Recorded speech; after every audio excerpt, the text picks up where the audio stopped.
Takehiko Inoue é um mangaka diferenciado. Ele é o autor de Vagabond, bem como de Slam-Dunk. O cara tem muitos fãs justamente porque é um autor muito competente, um desenhista de qualidade assim indiscutível, justamente porque ele é muito bom no que faz. Sejam muito bem-vindos ao Eu Leio Gibi. Meu nome é João e hoje a gente vai conversar um pouquinho sobre o Takehiko Inoue no Galeria de Arte. Takehiko Nariai, exatamente, Takehiko Nariai, que é o nome verdadeiro do Takehiko Inoue, nasceu no dia 12 de janeiro de 1967. De acordo com as fontes que eu pesquisei, é um cara que gosta muito de trabalhar, extremamente competitivo e por conta disso não curte nem um pouquinho perder, e além disso é um cara que gosta muito de fotografia, principalmente de fotografar animais e paisagens. O cara também curte muito esportes, no caso uma preferência por basquete, esporte este que ele também praticou na sua adolescência, né, no período ali em que estudava, em que fazia, né, o equivalente ali no Japão do segundo grau aqui no Brasil. E o Takehiko Inoue, ele praticava o esporte, no caso o basquete, além de gostar do esporte, ele também o fazia porque ele tinha por objetivo usar o esporte, né, como um caminho para poder chegar no coração das meninas, exatamente, né? Se ele jogasse bem, de repente as meninas percebiam ele, notavam ele, ele poderia, quem sabe, arrumar ali uma namorada e por aí adiante, né? Então tinha ele objetivos muito claros, né, além de gostar do esporte, para que também que ele estava, né, praticando o esporte, nesse caso, tentando dar aí uma agitada em sua vida amorosa. Dessa forma, Takehiko Inoue passou um tempinho, ele começou a se interessar por desenho, exatamente, né? E ali nesse interesse pelo desenho, ele começa a fazer seus primeiros rabiscos, coisa e tal, aquela coisa toda.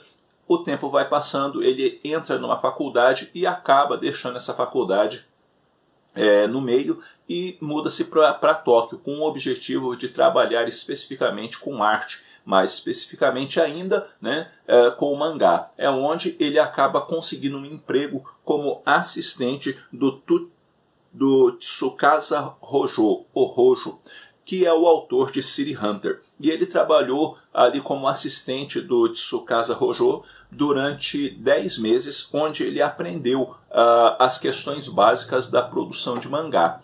Com isso, e já tendo pelo menos a noção básica, né, ele começa a dar alguns passos na direção de poder fazer o seu próprio trabalho. Foi quando então, em 1988, ele lançou uma história em mangá chamada Kaede Purple. E é um mangá que vai aliando algumas coisas de interesse dele e que ele acreditava, né, que poderia também ser interesse de outros. No caso, o Takehiko Inoue produz um mangá que tem basquete, romance e também comédia, né? Então temos ali, digamos assim, uma comédia romântica dentro da temática do basquete e a história acabou rendendo a ele alguma premiação e começou então a abrir portas para que ele pudesse produzir mais e consequentemente também construir o seu nome enquanto artista. Dessa forma, uma obra dele extremamente consagrada e muito elogiada é Slam-Dunk,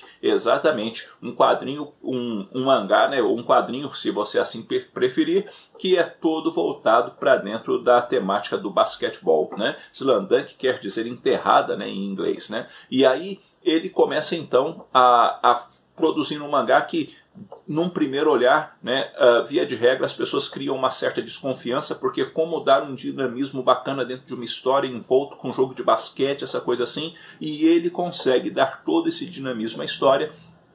Ela ganha um número extremamente significativo de fãs e provoca uma influência tão grande que, acredite você, Slam-Dunk foi responsável, por exemplo, por um interesse maior de adolescentes aderirem à prática do basquetebol no Japão, né? Então, a molecada, justamente pela influência da história proposta pelo Takehiko Inoue em Slam, que começou então a praticar basquetebol. Logo, a influência do artista foi grande nesse sentido também, ou seja, o quadrinho ou o mangá dele, né, impulsionando a molecada para a prática do esporte. Tamanha é a história e da forma interessante que é a história e como ela vai sendo construída, chamando a atenção dos fãs e o mais bacana, né, dando todo um dinamismo mediante sua arte para que a história se tornasse de fato significativa, expressiva e com uma movimentação muito bacana,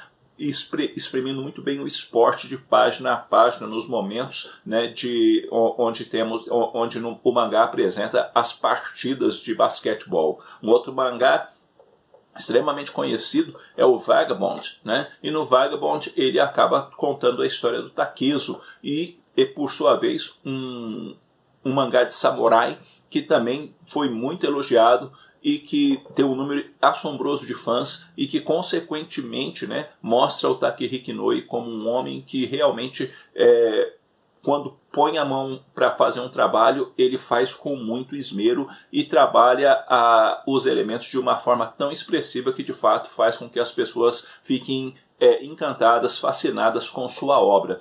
Posteriormente, o Takehiko Inoue lançou um mangá chamado Real, que é um mangá novamente dentro da temática do basquetebol, só que dessa vez o Real ele tem o foco para a prática do esporte para cadeirantes, né? O basquetebol para cadeirantes. E nesse caso, um mangá que por sua vez também acabou fazendo muito sucesso. Para vocês terem ideia, os 10 primeiros volumes do mangá vendeu aproximadamente 12 milhões de cópias, dando aí uma média de 1.200.000 cópias por volume em termos de venda, ou seja, um número extremamente expressivo, e se não fosse bom, obviamente não venderia tanto quanto vendeu o Real, que ficou em ato durante um tempo, e que me parece que agora em 2019 o Takehiko Inoue retomou, né, a produção desse mangá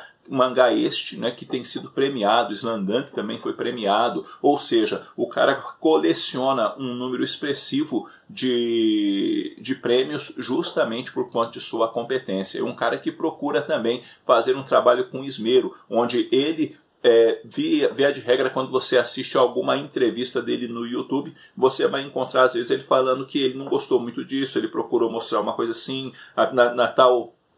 na página tal do mangá X, ele queria trabalhar um elemento mais isso ou aquilo e de repente não saiu exatamente do jeito que ele queria, ou seja, é um cara que está sempre procurando fazer o trabalho dele com um esmero cada vez maior. E o bacana do Takehiko Inoue, quando nós falamos especificamente de arte, é que nós vemos que ele consegue trabalhar de uma forma muito bacana, porque ele dá uma movimentação para os personagens muito interessante na disposição das páginas, né? Ele se apega muito aos detalhes, então nós temos uma arte assim recheada de detalhismo e ele procura caminhar na direção de uma arte mais realista, né, com o pé no realismo. Então a gente vai ver ângulos muito bem tomados e a gente vai perceber, principalmente quando a gente tem assim paisagens, lugares amplos, que cada detalhezinho conta para ele. Uma folhinha que ele faz ela extremamente bem desenhada, com detalhes e mais detalhes. Quando a gente lê, por exemplo, Vagabond, você vai virando as páginas e você as vira lentamente, justamente por causa da qualidade da arte desse cara, que realmente é muito bom no que faz, né? Uma característica também interessante dentro dos mangás do Takehiko Inoue é o fato, por exemplo, né, dele não ter muito medo de colocar os seus personagens em situações complicadas, em situações difíceis da vida, mostrando ou procurando mostrar para os leitores, né, que as dificuldades elas podem ser superadas, que as situações adversas elas surgem na vida e que estamos sujeitos a passar pelas mais diversas adversidades. E o que conta não é se estamos passando por elas, mas como podemos superá-las. Dessa forma, né, procura ele também incentivar os seus leitores a não desistirem, né, a seguirem em frente, a continuarem dentro da proposta que tem de vida, justamente para que eles jamais se rendam a dificuldade alguma. Por quê? Porque essas dificuldades surgirem, elas estão para serem superadas. E os personagens dele passam por diversas situações complicadas, passam por dilemas, né? Inclusive, você lendo o Vagabond, você vê o Takezo passando por determinados dilemas, mas sempre buscando um foco muito claro para a vida dele, né? Por mais que ele passe por ali por questões existenciais, ele sempre procura focar a vida dentro daquilo que ele entende que é o propósito de vida dele. Assim sendo, o Takehiko Inoue, ele faz diferença por uma arte muito bem feita, uma arte com muita movimentação, uma arte que trabalha muito bem o detalhismo, com um pé muito forte no realismo, com ângulos muito bem trabalhados e que em momento nenhum você vê aquela arte dura, né? Você sempre vê uma arte onde ele vai mostrando a leveza dos movimentos, por exemplo, dentro das batalhas ou dentro das partidas de basquete, né? De uma forma muito bacana, sempre chamando a atenção da gente, ou seja, uma arte que faz muito bem para os olhos, né? E que continue produzindo, né, e nos entregando materiais de extrema qualidade. Bom, galera, é isso daí. Eu vou ficando por aqui. Eu espero que esse vídeo tenha tido alguma utilidade para vocês. Se você não é inscrito no canal, inscreva-se e dê uma força para o canal crescer e conte para os seus amigos a respeito do Eu Leio Gibi. Também, se você é um admirador aí do trabalho do Takehiko Inoue, dê sua opinião aí nos comentários. Se também não é, mas aprecia determinados desenhistas, também deixe aí o seu comentário falando qual desenhista você aprecia, por que chama atenção, né, o trabalho dessa pessoa e por aí adiante. E vamos conversar um pouquinho aí nos comentários, até porque os comentários de vocês enriquecem muito o conteúdo do vídeo. No mais, eu vou ficando por aqui. Um abraço forte em todo mundo. Até a próxima.